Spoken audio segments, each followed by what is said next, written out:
Good day, everyone. I hope you are all doing well today. But before we begin, I want to share a quick thought that highlights why today's topic is so important. A recent 2024 survey by the World Economic Forum revealed that over 70% of employers consider creative thinking to be the most in-demand skills for career and business growth. This underscores that creativity isn't just for artists. It's a vital skills for everyone, especially for those of us who aspire to teach.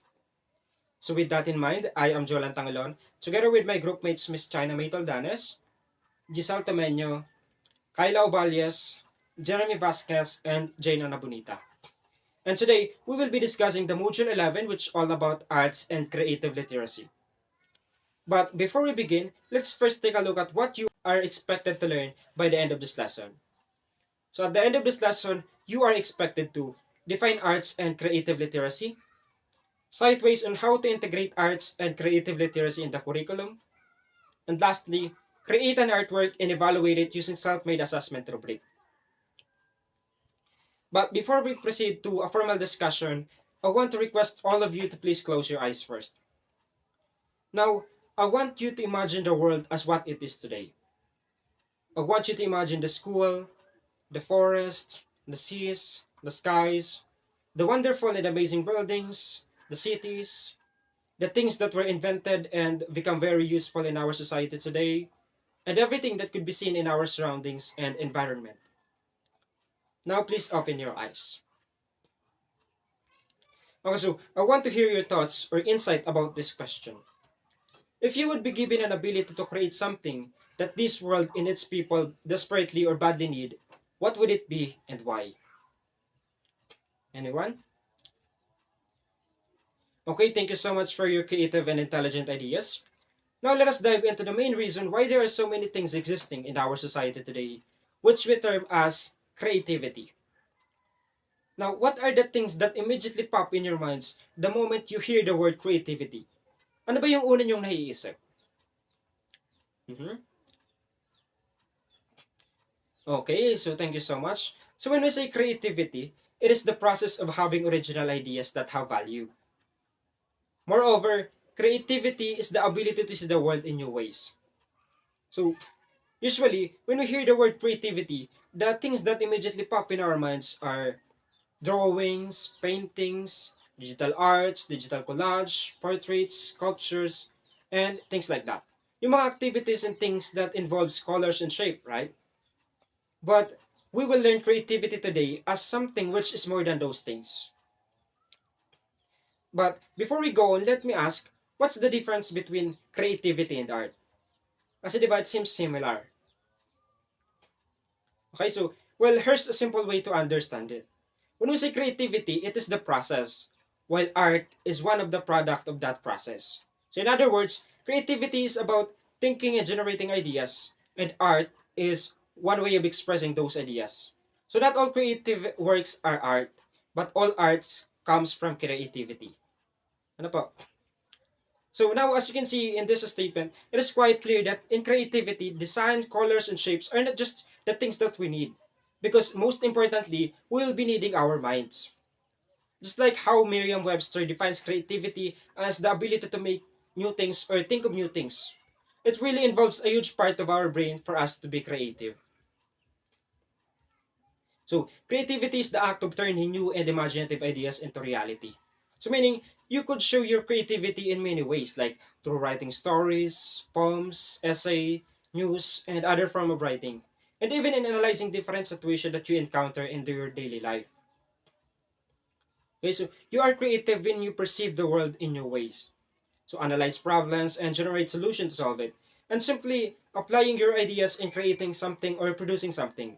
It could either be tangible or intangible. As long as it makes sense, you are considered as creative. So as what I have said before, you could share your creativity in so many ways. But having information, knowledge, insight, and different resources doesn't mean that you could already be creative. Because another important thing you will be needing is passion, commitment, and of course, inspiration for you to produce something based from the ideas that you have. Okay, so as you can see here, nagsisimula talaga siya dito. but you have to apply what you have here in order for you to create or produce something. So anyone could have the information, insight, knowledge, and everything, but not passion, commitment, and inspiration. And you couldn't be creative without those, right? Now, based on this, the ability to be creative doesn't just come from our mind. It also involves how we connect ideas, ask questions, observe, talk to others, and try new things. So, as future educators, we must not only be socially, digitally, and culturally literate. We must also be creativity literate. So, ibig sabihin, dapat creative tayo in planning and using different teaching strategies to keep our students engaged and inspired. Kasi kung gusto natin maging creative ang ating students, dapat tayo muna yung maging creative sa paraan ng pagtuturo. Ano po? Okay, so from this, we can understand that building creativity goes beyond just teaching. It involves the whole environment. It involves the whole environment. That includes how we design the classroom, how we handle emotions, times, and lessons, and how we make learning fun and engaging. As future teacher, we also need help from parents, school heads, and the community to support our students' creativity. So, we have here 7 habits of highly creative people. And according to Neyman, if a person makes a habit of the have 7 practices, he or she will be highly creative in his or her field. Thus, the teachers will attain the highest possible levels of creativity. So number 1, prepare the ground. In preparing the ground, you must have a relaxed state of focus and attention for you to have the time and space to generate all the ideas that you have. To create something, kumbaga, you need to meditate to get the specific vision of what your really desired outcome looks like and feels like. Ano po? So number 2, plant seeds. Plant seeds for creativity. So kapag tapos mo nang makita or maisip yung gusto mo, you can now start planting your seeds or start from the basic of your goal. Still, you need to focus and you need passion to avoid complaints and also feel excited for your next moves. Number 3, lives in the question. Ask question if necessary, but do not just ask questions. Listen to questions that other people ask also. Number 4, feed your brain. Meaning, you must explore and learn more about the world, especially with regard to your plan. Feed your brain with different knowledge that could help you gain more ideas. You could also connect people, things, and places that are not usually connected. Number 5, experiment and explore. In other words, try something new and learn something new. So do not be afraid to follow your curiosity. Experiment your ideas and learn from your mistakes. Your past failed trials will be your guide to generate better ideas. Number 6, replenish your creative stuff. So you must learn to be self-nourishing, and you must learn to translate your hobbies, skills, and talents into wonderful potentials. And the last but not the least, leverage your creativity. Share your creativity, release it, feel it, and make a difference out of it. So in general, you could be creative, or creativity could in many forms. It could be in business, education, science, communication, decision makings, and many more. And according to Neyman, if you apply your creativity in these domains, you could make your life indeed a work of art. And if you have a chance to make your life work of art, why not, di ba? So, to all the creative people out there, do not just make an art. Rather, make your life and other people lives a work of art. Okay, so do you have any questions so far? Do you have any questions, suggestions, clarification, violent reactions? Okay, since you don't have any questions, let's proceed to the next slide, which will be reported by Miss Kyla Oballas. And that's all po. And thank you. Good day everyone, I'm Kaladayan Oballes, and now let's dive into the eye-hand coordination.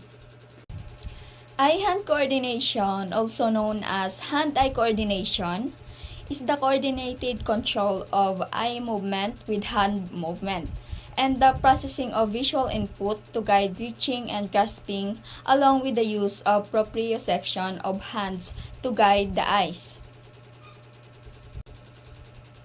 So, pag sinabing proprioception, it is the sense of one's body and also its movement in a 3D space. And you can also perceive the locations of your body even though you cannot see it. So now, let's have some activity. Please close your eyes and reach your nose using your index finger. Okay, so what have you noticed in the activity? So you can still reach your nose with your index finger without even seeing it, right? So that's what you call proprioception, because you are aware on your body placement and also its negative space without even seeing it. Can be observed in diverse activities such as the movement of objects, handwriting, catching a ball, sports performance, music, reading, computer gaming, typing, and others. So I know you can relate to this because we are all in 21st century era and we develop eye-hand coordination through our daily activities. Okay, let's proceed to the importance of eye-hand coordination. Hand-eye coordination is important for child development and academic success, which is equally important among adults to use in countless activities on a daily basis. Most activities in a day-to-day life, important to develop it as possible. Obviously, visual information is used to correct inappropriate behavior in a situation. So, sa tingin nyo, makaka-accomplish ka kaya ng task kung wala kang eye-hand coordination? So, syempre hindi, di ba? Hindi ka makakapagsulat ng walang eye-hand coordination.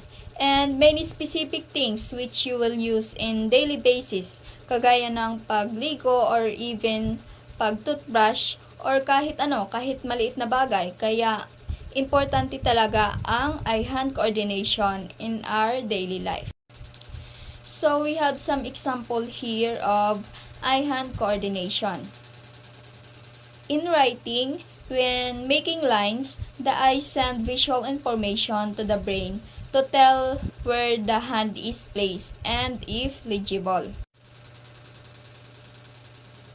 So when we make a writing, brain is simply instructed the body or hand where should make lines or write words. Brain is supposed to tell information where the right position of hand in writing to come up a better result of work. So in short, brain and body are working together to have a better conclusion. Next is typing on a keyboard. Although the types of movement are different, but visual information is used to tell the brain how to guide the hand or if a mistake needs to be corrected. So alam ko may mga expert sa inyo na nagta-type sa keyboard without looking it. But even though you are not looking, you can still type correctly. And this is because of the muscle memory. But in terms of typing the keyboard while seeing it, it is because you are aware on what you are clicking. And it is also related to eye-hand coordination. So third is when driving. It uses visual information to move the hands on the wheel, keeping the car in the middle of lane and avoiding accidents. In sports, and any sports, the eyes usually coordinate with the movement of some parts of the body called motor coordination. Depending on the sport, either hand-eye coordination or like basketball and tennis, or eye-hand coordination like soccer and track will be more dominant. So this is situational. If you are playing basketball that uses more upper body part, your motor coordinations relies on your hand and your eyes so that you can play more sufficiently. But also when the more dominant part is on the lower part, which is your legs, like soccer, this will be more accurate and sufficient. So let's proceed to the problems and disorders related to poor eye-hand coordination. Any alteration to the visual or motor system can significantly affect hand-eye coordination, like visual or muscular problems such as strabismus or crossed eyes. So the best example dito is yung mga duling or banlag. Amblyopia. Ang amblyopia naman, ang isang mata niya is normal. Normal ang vision while the other side ng mata niya is hindi normal, either blurred or wala talagang paningin. Muscle hypotonia, balance problems, and crossed laterality, brain damage to motor areas or perceptive areas may also cause eye-hand coordination problems. Let's come now to the two main conditions for inadequate hand-eye coordination. First is the vision impairment. It is a loss of vision that makes it hard or impossible to perform daily tasks without specialized adaptation caused by loss of visual acuity, in which the eye does not see objects as clearly as usual. So, alam naman natin na once na nagkaproblema ang mata, ang laki na ng magiging impact niya sa ating pang-araw-araw na buhay. So, buti na lang nga may mga salamin na pwede magamit ng mga may vision impairment. Movement disorders. These are characterized by impaired body movement caused by variety of causes such as ataxia, which is characterized by lack of coordination while performing voluntary movement, and hypertonia, a condition marked by an abnormal increase in muscle tension and a reduced ability of a muscle to stretch. So, para magawa natin ang ating daily task, it requires body movement. It is the main challenge to those people na impaired or there's a problem with their body composition or their body posture. So, for example, yung mga malalambot ang limbs, nahihirapan silang tumayo or maglakad. So, those disorders will mainly affect the eye-hand coordination. Hello everyone, my name is Gina Bonita, and now I'm going to discuss my topic is all about visual literacy. Visual literacy refers to interpreting and creating visual image and usually about communication and interaction. Visual literacy is the ability to read, write, and create visual images. Visual literacy refers to a group of vision competences a human being can develop by seeing, having and integrating other sensory images. Visual literacy is the ability to interpret, negotiate, and make meaning from information presented in the form of an image, extending the meaning of literacy, which commonly signifies interpretations of written or printed text. So, visual literacy from the words visual, meaning words, text, or images, it is how we interpret or how we create visual images, how we write, and how we give different meaning from those information given through the use of images and different text. So as a future educator, visual literacy is very important. So bakit? Kasi nakaka-encounter tayo ng mga visual learners, those student na mas nakakatuto sila kapag gagamit tayo ng mga images, ng mga graphics, ng mga text sa ating pagtuturo. So as a teacher, dapat alam natin kung paano natin i-handle yung mga ganong klaseng student kasi kailangan bilang isang teacher, kailangan isaalang-alang natin na lahat ng student natin is makatututo. So, paano kung magfo-focus tayo sa ating mga audios, hindi tayo gagamit ng visual? So, masiset aside yung learning ng ating mga visual learners. So, now the next topic is about verbal creativity. So, in view of the rapidly increasing complexity of the words, creativity is more important now than even before and is even considered as a useful and effective response to evolutionary changes, since it allows the individuals to flexibly respond to the continuously changing conditions around. So, Turan's 1969 in Hazan 2017 recognized creativity as important for the development of a fully functioning, mentally healthy, well-educated, and vocationally successful individuals. So, here in verbal creativity, dito pumapasok yung mga taong good in communication, those people na very creative when it's come to public speaking, those people na very good in poetry, those who can express their feelings and emotions through words, and the future teachers.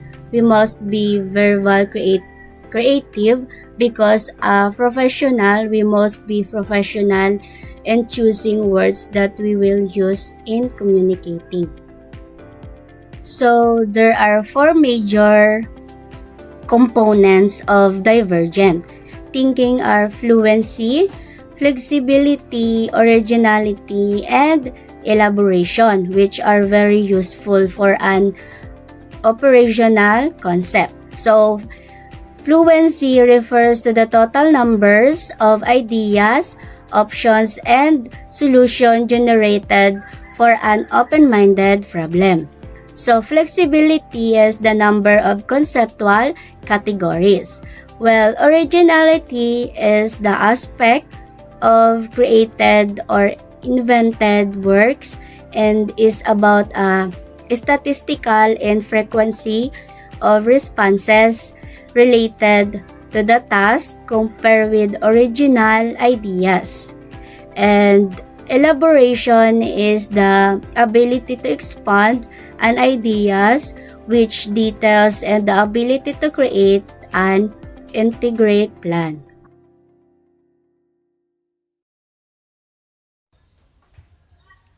Good day everyone, I am Maria Giselle Tamenyo, and this time I will discussing about aesthetics.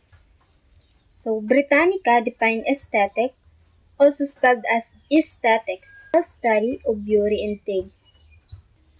It is closely related to the philosophy concerned with the nature of art and the concept of which individual works of arts are interpreted and evaluated. In perspective, it is an interesting and puzzling realm of experience. Realm of the beautiful, the ugly, the sublime, and the elegant of taste, criticism, and fine art. And of contemplation, sensuous enjoyment, and charm. And all these phenomena, similar principle operates and similar interests are engaged. So the relation of aesthetic to art, aesthetic help us interpret and evaluate art. It has questions like what's makes something art, what's make art good or bad, is beauty necessary for art? So, beauty and taste are central to aesthetics. Beauty can refer to anything that pleases our senses or emotion, while taste is about the ability to judge what is beautiful or artistically valuable. And about philosophical study, aesthetic isn't just about saying whether something is pretty or not. It is about deeply understanding why we find certain things beautiful, moving, or powerful, and what those reactions says about us, our cultures, and our values. So aesthetic is about understanding the deep emotional and intellectual responses we have to art and beauty, and how those responses are shaped by both universal principle and personal culture taste. Next, the nature and scope of aesthetics. Aesthetic deals not only with the nature and values of art but also with those responses to natural objects that find expressions in the language of the beautiful and ugly. The term beautiful and ugly are too vague in application and too subjective in meaning. Everything on earth may be perceived as beautiful by someone from his or her point of view, while different people may use the word differently that often may have little or nothing in common but all simply based on judgment. It may also be that the term beautiful has no sense except as the expression of an attitude, which in turn, people may associate it to different matters. So aesthetic is a branch of philosophy that study the nature of beauty, art, and taste. It doesn't only focus on traditional art form like paintings, music, or literature, but also on how people respond to natural objects like sunset, landscape, or animals using terms like beautiful or ugly. Next, the three approaches to aesthetic.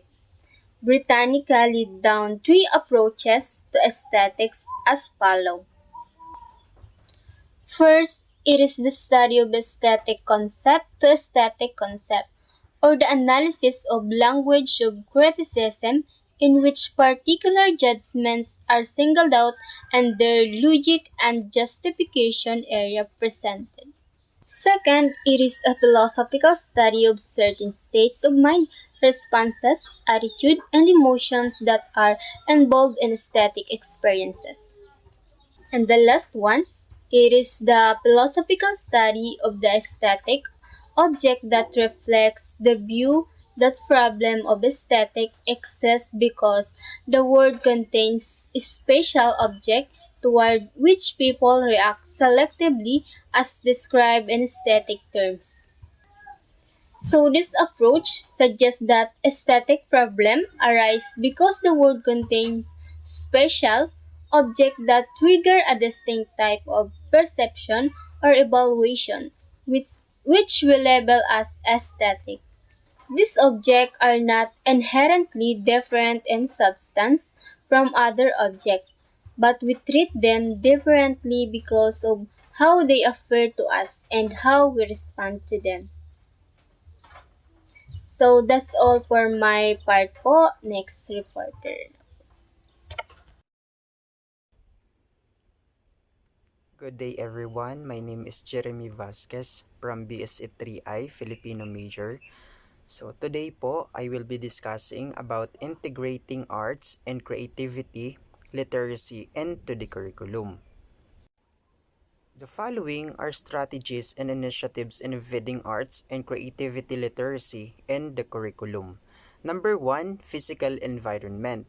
Design a physical environment to support creativity, such as castle design, school building, well architecturally designed edifice, roofs and ceilings, creative murals, beautiful garden landscape, colorful blocks and benches in the math and science garden, structured music and art studio, an atelier, student lounge, amphitheater, and etc. So the physical setup of learning space plays a crucial role in stimulating students' imagination and creativity by intentionally designing an artistic and visually inspiring environment. Schools can enhance the learning experience and invite students to think more creatively across disciplines. A creative and art integrated physical environment is not a luxury. It is an essential component of a vibrant 21st century curriculum. By designing spaces that inspires imagination and support artistic literacy, schools signal that creativity is central to learning and help nurture students who curious, expressive, and ready to engage the world and originality and confidence. Number 2, emotional environment. Take time to create and maintain a climate of respect, caring, and support to someone who making mistakes. So a creative mind thrives in a safe, supportive, emotional climate. Students are more likely to explore new ideas and take intellectual risks when they feel emotionally secure and respected. Cultivating a supportive emotional environment fosters the resilience and openness that creativity requires. When students feel safe, they are more likely to take creative tasks, risks, and persist through challenges. Number 3, project-based learning or PBL provides students time, space, and opportunity to express themselves, their ideas, emotion, and insights through arts. Design and plan any projects that are relevant, rigorous, and real-world to attain motivation, engagement, and learning. So, project-based learning or PBL is a dynamic teaching strategy that allows students to gain knowledge and skills by working for an extended period of time to investigate and respond to real-world engaging and complex questions, problems, or challenges within the context of arts. PBL becomes an even more powerful tool to help students express their ideas, emotions, and insights in creative and meaningful way. Number 4, teach creative thinking skills.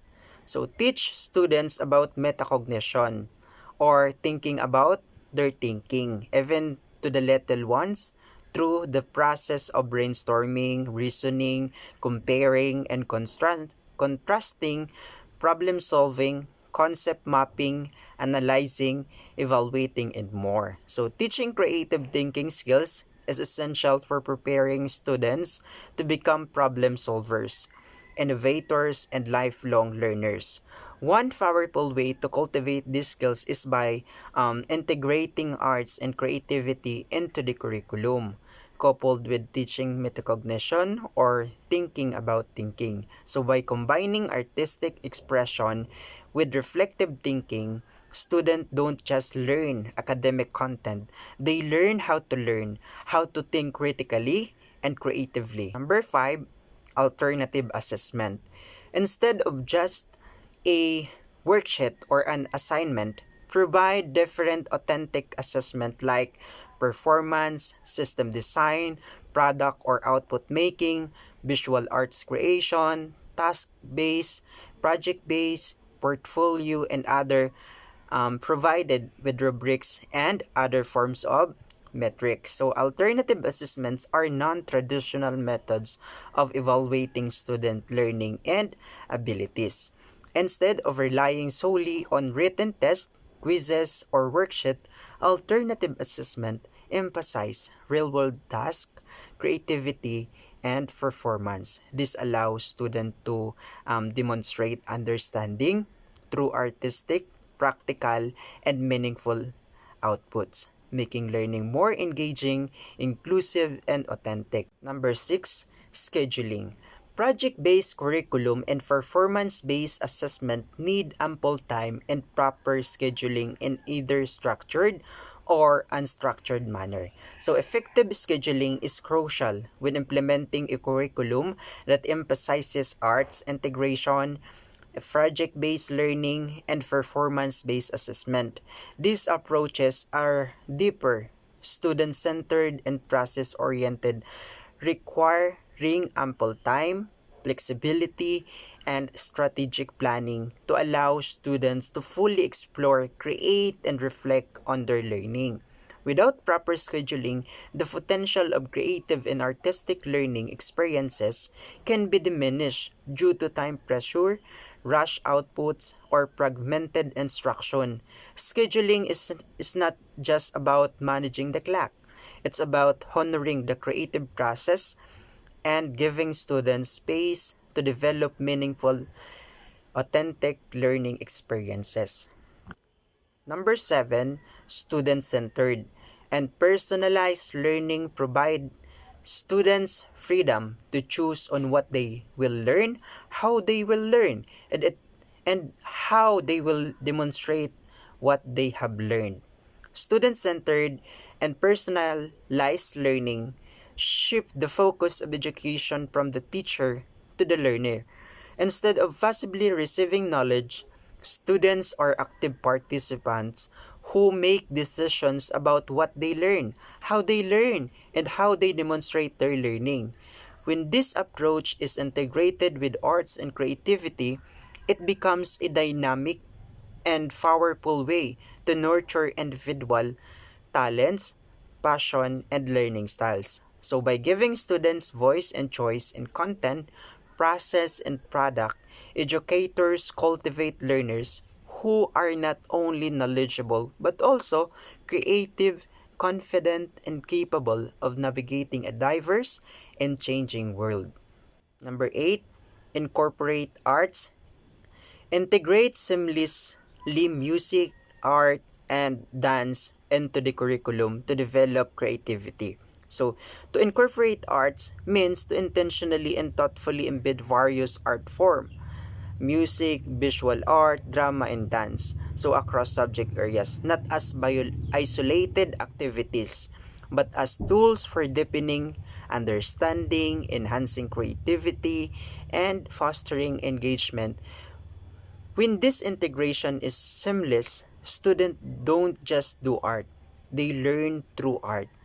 This strategy supports holistic education and nurtures multiple intelligences, emotional expression, and 21st century skills like collaboration, critical thinking, and innovation. Number 9, integration of technologies encourage students to create and utilize blogs and websites, Blogster, VoiceThread, student publishing, game design, coding, filmmaking, photography, global collaborative classroom project using Google Hangouts, and etc. So technology integration in education is no longer optional. It is essential for 21st century learning. When paired with arts and creativity, technology becomes powerful medium that enhances students' expression, collaboration, and innovation. It empowers learners to create, communicate, and curate their ideas in dynamic and meaningful ways. And the last one, number 10, preparing the body and brain for creativity. Creative activities that include body, mind, integration such as yoga, ballet, jazz, zumba, calisthenics, and etc. So creativity is not just a mental process. It is deeply connected to the body and brain working together. Preparing students physically and mentally for creative thinking enhances their focus, emotional regulation, and imaginative abilities. Integrating body-mind activities such as yoga, ballet, jazz, zumba, and calisthenics into the curriculum fosters this connection and creates the right condition for creativity to flourish. Preparing the body and brain for creativity through movement and mind body integration activities is a powerful way to enhance art integrated learning. It creates a holistic learning environment where students are physically alert, mentally focused, and emotionally balanced. Ideal conditions for creative exploration and expression. That's all for my part po. Thank you everyone.